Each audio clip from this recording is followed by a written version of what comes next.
Thank welcome. you. Thank you so much. And we are still together. We are different races and ages, and we are still together. We have different gender identities and gender expressions, and we are still together. Our ancestors come from different countries, and we are still together. My neighbors speak different languages, and we are still together. My hobbies are different from yours, and we are still together. We believe in and honor different religions. We're still together. We may choose to vote for politicians from different political parties, and we are still together. Our children are a different generation with different values and different ideas, and we're still together.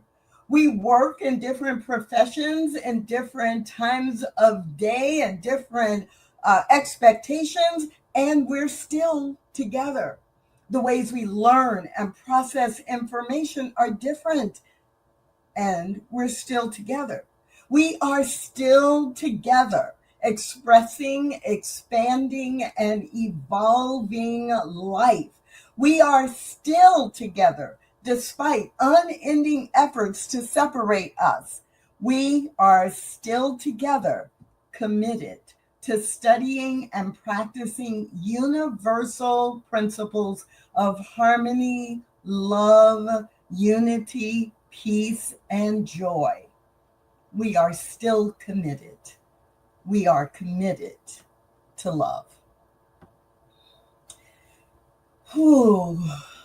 As I was preparing for this time of us being together, the words I just shared came to me because I began to think about what does it really mean to and still be together, right? Because so many things around me, and probably you too, try to constantly tell me that we need to be separate from one another, that there is a power hierarchy, that there are different levels and we're not together, we're individual identity groups, and all of them are at war with each other. But that is not the truth. And I was just in the previous 15 minutes reminded by the music and by Norma's beautiful spiritual mind treatment that we get to choose.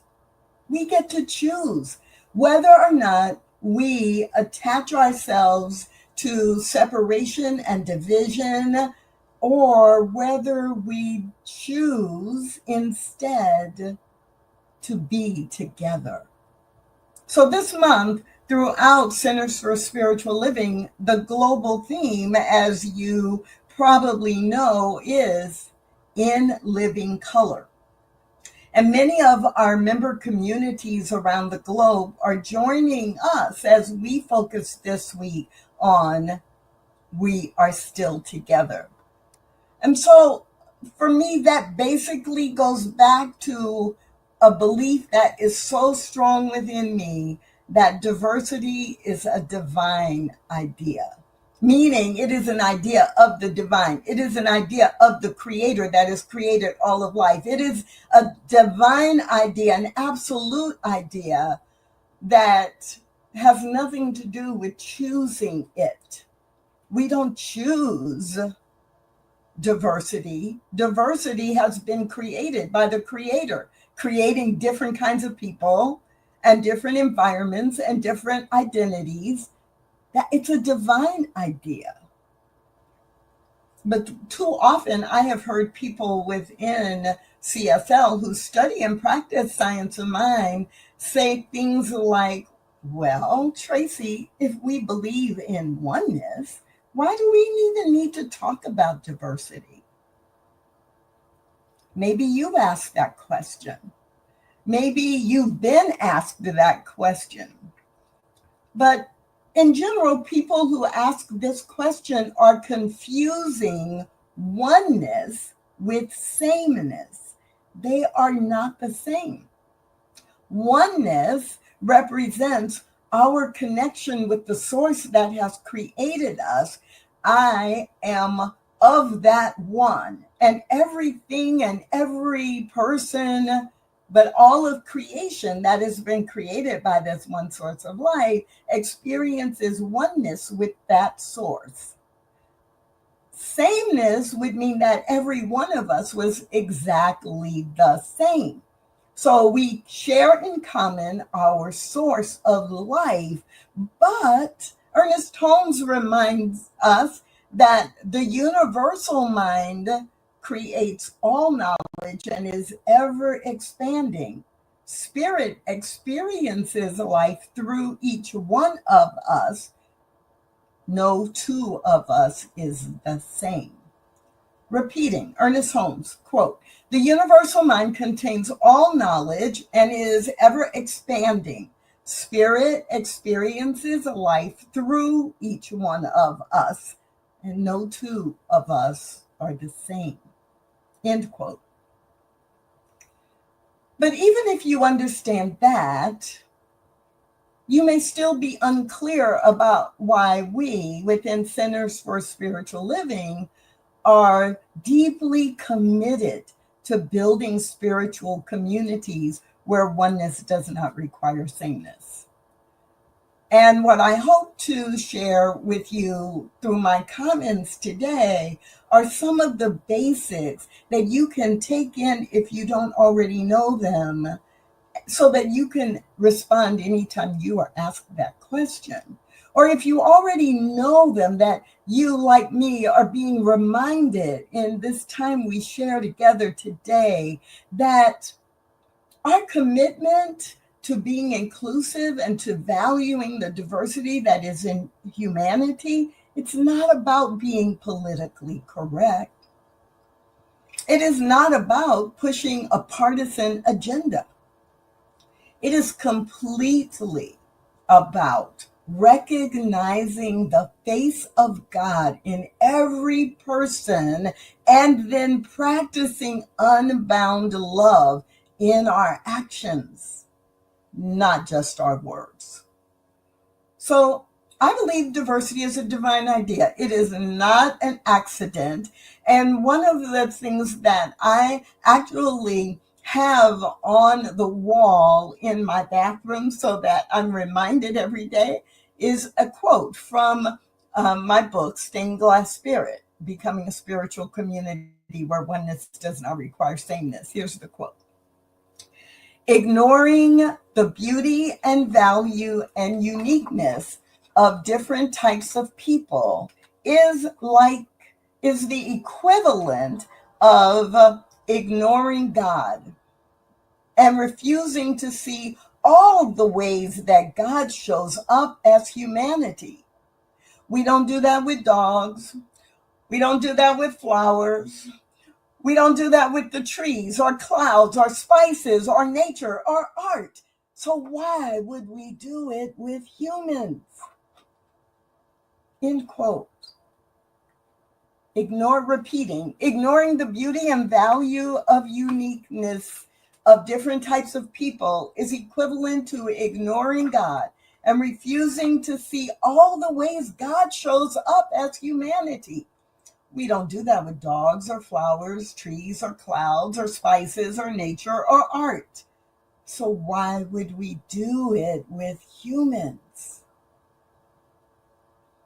Now, I know that when we say we believe that diversity is a divine idea, a lot of times we think about it in the clouds or spices or nature or dogs or flowers, and we forget about the nuances in humanity. But how would you act or behave differently if you truly believed that diversity is a divine idea and every person you come into contact with is another face of God? And we have practice doing this. We have lots of practice doing this. Just think about your family growing up.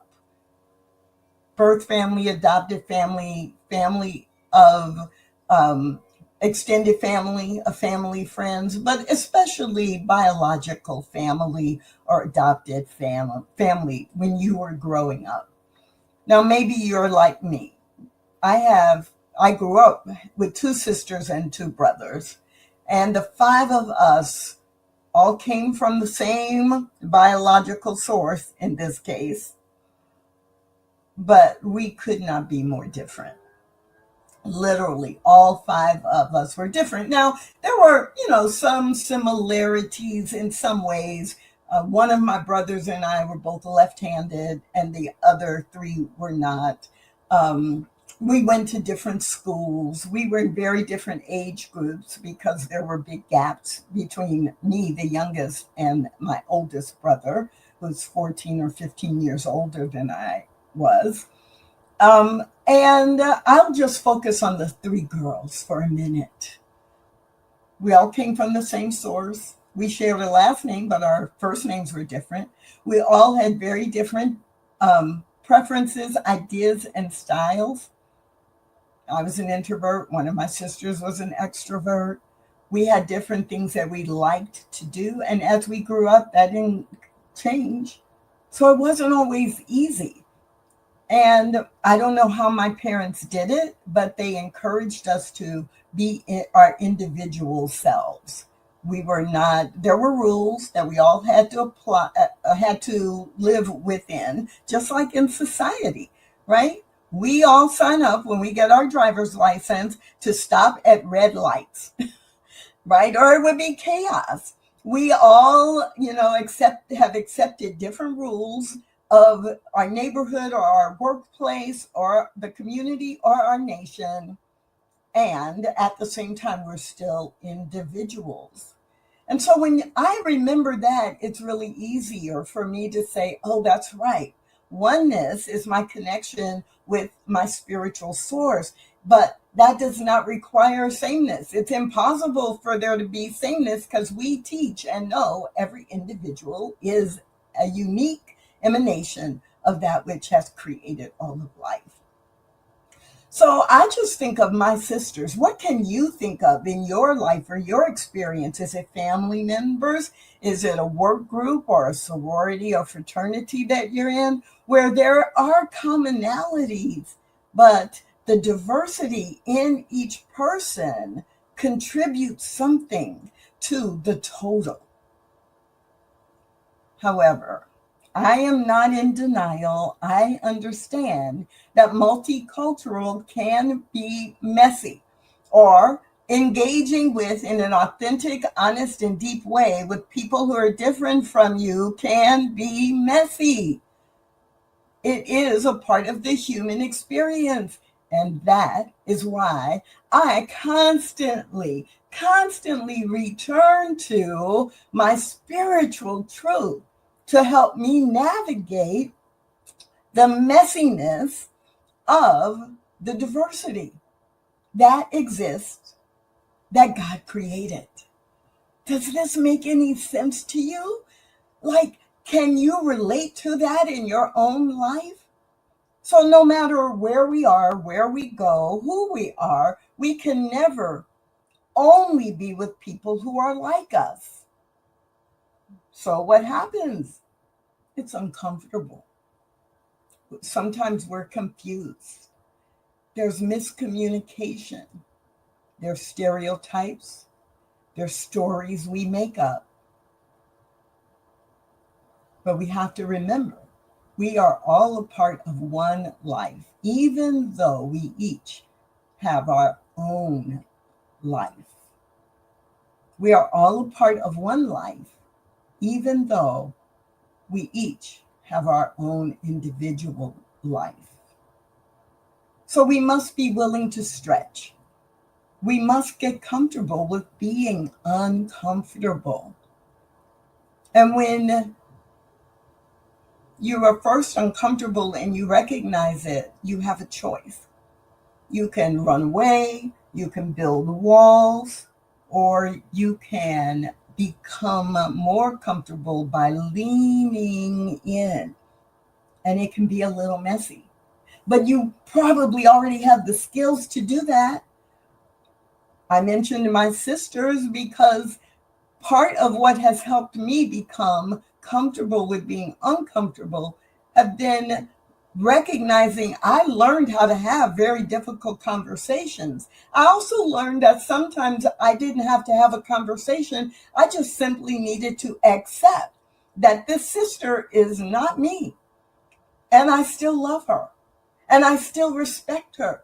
And I'm still curious about how she thinks and what she chooses. Because what she thinks and what she chooses does not require me to agree with her, and it definitely does not require me to approve of her. So when I think about people from different sexual orientation or gender identity groups than my own, when I think about people who are in a different generational group than my own, when I think about people who are from a different racial or ethnic group than my own, and I feel a little bit uncomfortable, I remember, oh, this is another way God is showing up, and it is not requiring my approval. It is not requiring me to be comfortable, but it does require me to accept the way that God is showing up in that person or in that group, and then to be curious about, wow, what is God doing here? How is God showing up? What is the spiritual foundation for this person's life? And more importantly, how do I walk my spiritual talk in my engagement with this group or with this person? Because bottom line, if we want to be inclusive, when we are in situations where we can show up and say, and we are still together, no matter the odds. We are still together, no matter that we're different from one another. We are still together, even though I don't always understand where this person's coming from. We are still together, being in a spiritual community that practices science of mind out in the real world. If I want to be able to say any of that, then I have to remember that inclusion requires action, not approval, not complete understanding of what's behind the scenes, but acceptance and respect and curiosity about how spirit is expressing itself. That's what's required if we want to be able to say, no matter what, we are still together. James Baldwin wrote to this, quote, "The moment we cease to hold each other, the sea engulfs us and the light goes out.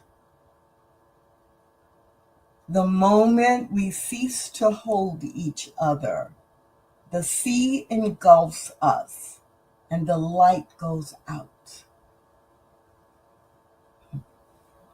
We live in a world where there is a lot of polarity. We live in a world where there is a lot of chaos and confusion. We live in a world where social norms try to convince us that differences in humanity are bad.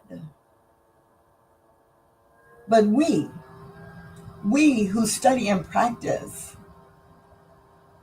science of mind, we who study and practice universal spiritual principles, we who are committed to the spiritual magnificence of each person, we must bring the unity and the harmony.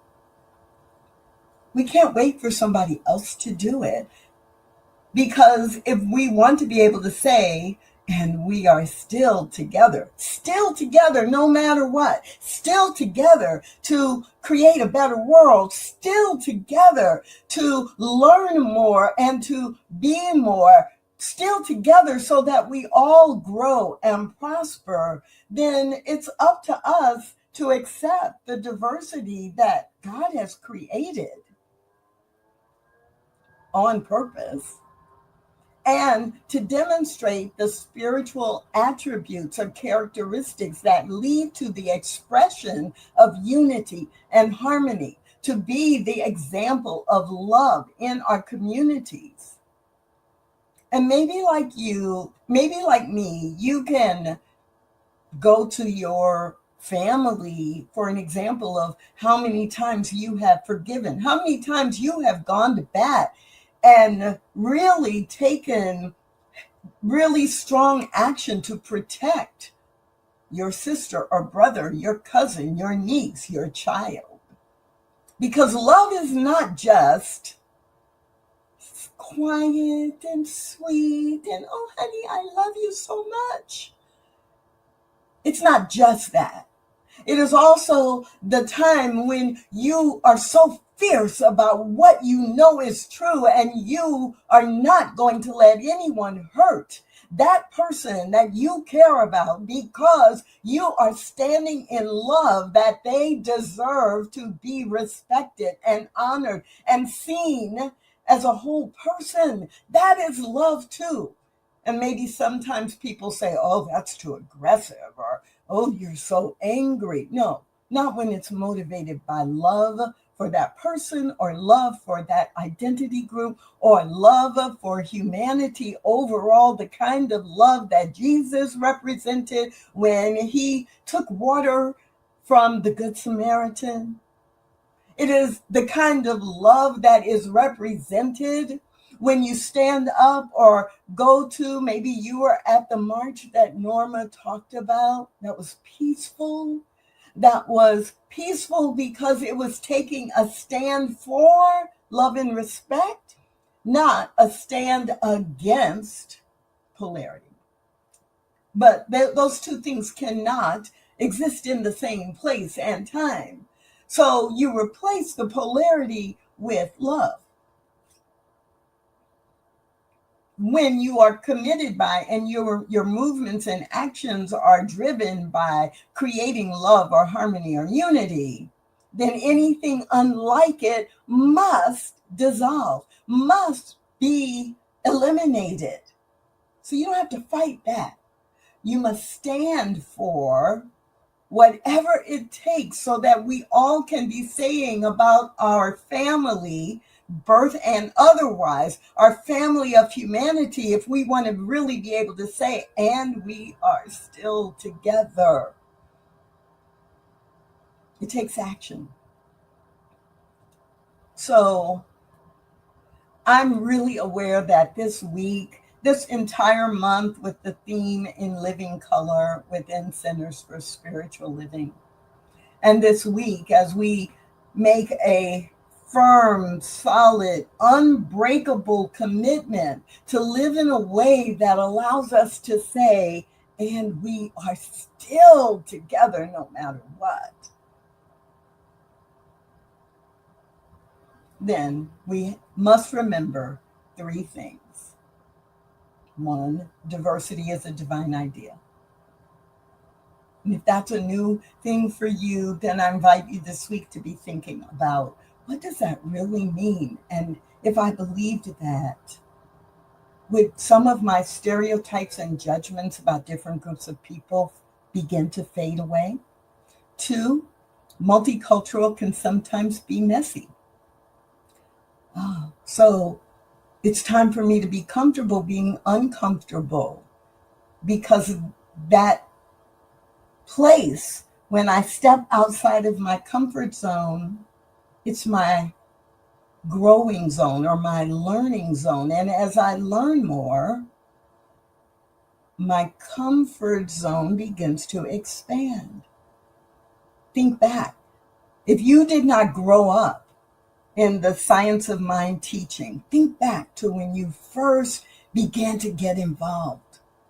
When you took that first Science of Mind 100 class or Foundations class, think back to that time when you were uncomfortable because it was information you didn't have before. You were uncomfortable when your friends or family said, "What church are you going to?"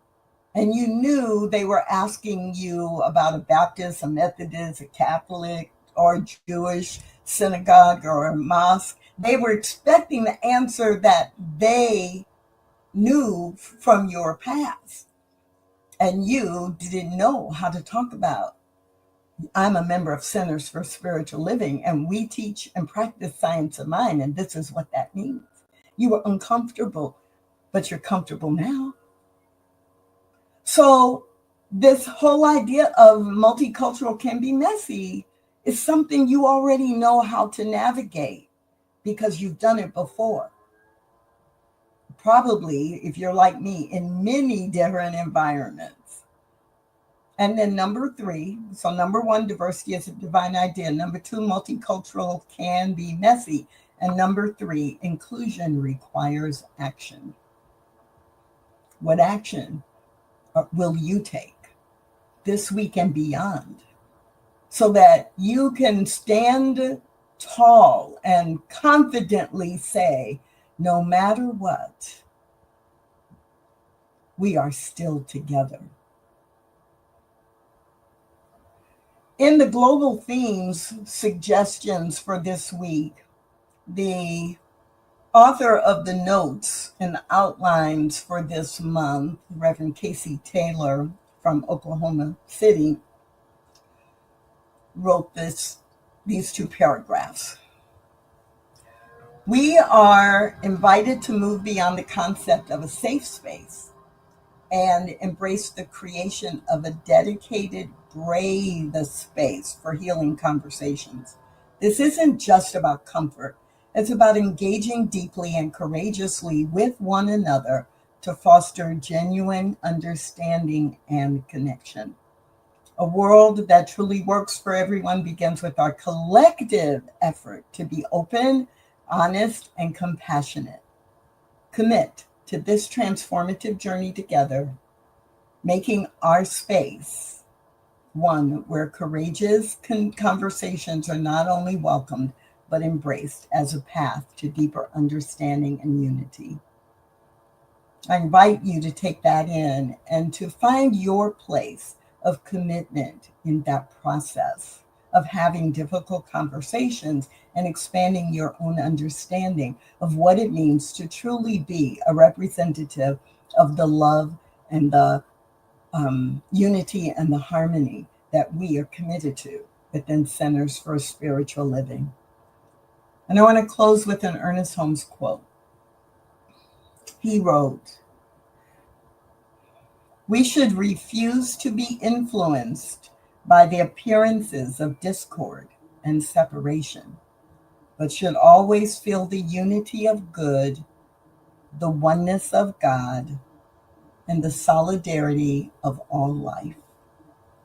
Ernest Holmes. My name is Tracy Brown, and I hope you will join me in this commitment to be someone who can honestly say, I have done my part to make sure we are still together. And so it is.